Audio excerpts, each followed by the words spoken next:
শিলচরে ঘনিয়ালায় গোমাংস কাটার অভিযোগ ঘিরে তীব্র উত্তেজনা। দুই ব্যক্তিকে পুলিশের হাতে তুলে দেওয়া হয়। ঘটনাস্থলে জড়ো হয়ে স্থানীয় বাসিন্দা এবং বজরং দলের সদস্যরা প্রতিবাদ জানান।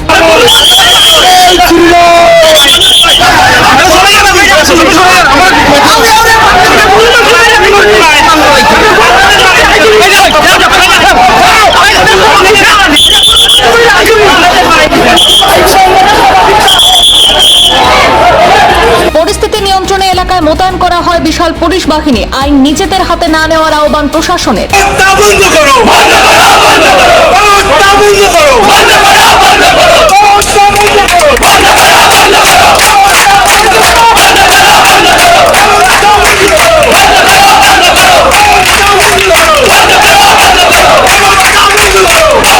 আজ রবিবার শিলচরে ঘনিয়ালা এলাকায় একটি বাড়িতে গোমাংস কাটার অভিযোগকে কেন্দ্র করে তীব্র চাঞ্চল্যের সৃষ্টি হয়।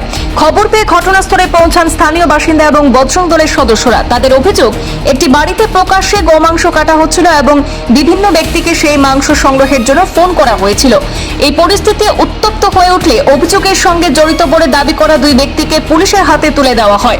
আইন শৃঙ্খলা বজায় রাখতে ঘটনাস্থলে পুলিশ মোতায়েন করা হয় এবং সাধারণ মানুষকে শান্ত থাকার পাশাপাশি আইন নিজের হাতে তুলে না নেওয়ার আহ্বান জানানো হয়েছে। বজরং দলের পক্ষ থেকে দাবি করা হয় যে আসাম গবাদি পশু সংরক্ষণ আইন 2021-এর বিধান লঙ্ঘন করা হয়েছে। তাদের দাবি, এই ঘটনার নিরপেক্ষ তদন্ত করে দোষীদের বিরুদ্ধে আইন অনুযায়ী ব্যবস্থা নেওয়া হোক। একই সঙ্গে ভবিষ্যতে এমন ঘটনা রোধে প্রশাসনের কাছে কড়া পদক্ষেপেরও দাবি জানানো হয়েছে। অন্যদিকে পুলিশ জানিয়েছে যে ঘটনাটি খতিয়ে দেখা হচ্ছে এবং তদন্তের ভিত্তিতেই পরবর্তী আইনানুগ ব্যবস্থা নেওয়া হবে।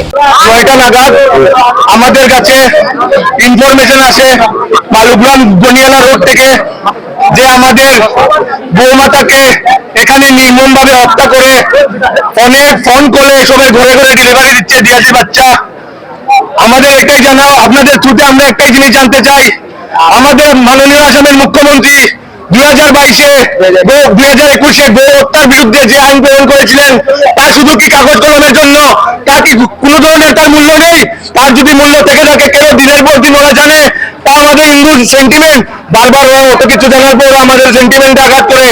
যদি আগামী 24 ঘন্টার ভিতরে ওরা ওদেরকে যদি আইনত আওতায় না হয়, আমরা বালুগ্রামে সম্পূর্ণ বন্ধ করবো এবং রাস্তা অবরোধ করে বসে রাখবো।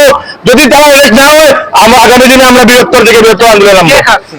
আমাদের জানা নেই, আমাদের সন্দেহ বাসা থেকে গনিয়ালা রোডে ডক্টর সেনপুরকেশ্বর বাসার নিকটে লোকের বাসা, এই বাসার ভিতরে কাটা হয়েছে। আমরা একজনকে ধরেছি, যার সঙ্গে 2 কেজি গৌমাতার মাংস পাওয়া গেছে। ওকে আমরা পুলিশের হাতে সমঝে দিয়েছি এবং আমাদের সন্দেহ এখানে আরো বিভিন্ন ধরনের হিন্দু বিরোধী কার্যকলাপ এই ঘরের ভিতরে হয়, তা যেন আইনত ভাবে প্রশ্ন করে দেখা হয়।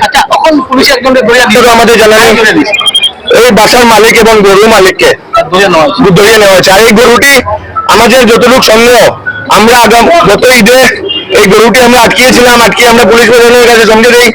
তারপর পুলিশ প্রশাসন ওদের বন্ড কি নিয়েছেন আমরা জানা নেই। তারপর ও বলেছে কি আর কোনোদিনও গরুটিকে কাটবে না, গরুটি বেচবে না। তার সত্ত্বেও এত কিছুর পরও আজকে এখানে গো হত্যা করেছে। এই বাসার আশেপাশে 5 মিটারও দূরত্ব নেই যেখানে হিন্দু বসতি আছে। আছে সেই মালিকটিকে ঈদের আগে তাকে আইনের মাধ্যমে কোর্টে প্রেরণ করা হয়েছিল এবং সম্ভবত আমার জানা নেই প্রেরণ করা হয়েছিল বোধহয়। কারণ ছিল একটি গরু এবং গরুটি আমাদের ইন্ডিয়ার ব্রিড নয়, সম্ভবত সেটি ফরেন্সিক ব্রিড হবে। এবং তখন প্রতিশ্রুতি দিয়েছিল যে এই গোবংশের দিকে হত্যা করা হবে না। এবং আজ আমরা দেখতে পেলাম এই বাড়ি থেকে একদম মানুষ আসে 2 কেজি 2.5 কেজি 3 কেজি করে গোবংশ নিয়ে যাচ্ছে এবং আমরা হাতে নাতে পাকড়াও করেছি। এবং আমরা বলে দিতে চাই, যেখানে আমাদের গোমাতা হত্যা হয়েছে সেই জায়গাকে আমাদের শ্মশান বানাতে সময় লাগবে না। তাই পুলিশ প্রশাসনকে আমরা বলে দিতে চাই যে যেখানে গো হত্যা হয়েছে এই পরিবারের প্রত্যেকটি মানুষকে এবং তার সাথে জড়িত যারা আজকে এই গোমাংস নিয়ে গিয়েছে তাদেরকে গ্রেফতার করতে হবে।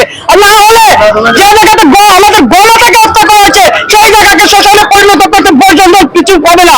আচ্ছা, অতিমিতে দেখা গেছে 2জনকে আটক করেছে, 2জনকে আটক করা হয়েছে, সেটা আমাদের বড় কথা নয়। আমার একটা কথা হয়েছে যে এখানে যেগুলো মানুষ ছিল সবাইকে অ্যারেস্ট করতে হবে। এটা ছেলে খেলা নয়, 2 দিন পর পর শিলচর শহরে গো হত্যা হবে আর আমরা হাতে চুরি করে বসে থাকবো। ভয়ঙ্কর পরিস্থিতি হবে একদম বলে দিলাম।